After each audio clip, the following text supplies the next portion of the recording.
యద్భావం తద్భవతి. As a man thinketh so is he. నువ్వు ఎలా ఆలోచిస్తే అలా తయారవుతావు. మతి ఎంతో గతి అంతే.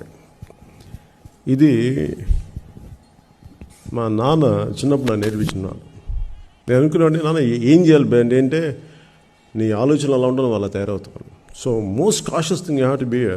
ఎందుకు ఇదే చెప్తాను అందరికీ అంటే, guard your thoughts, then that will guide you, that will become. If you don't guard అంటే మన ఆలోచనలు లేవో అవే మనకి హ్యాబిట్స్ అవుతాయి, అవే మన యాక్షన్స్ అవుతాయి. That becomes our destiny. అందువల్ల you have to carefully choose your thoughts. నేను ఎలాంటి ఆలోచనలు ఉన్నాయి, నాకు సరిగ్గా ఉన్నాయా లేదా, ఈ మంచి ఆలోచన నీకు ఒక suppose if you are aware of your thoughts, you know you can see where your heading.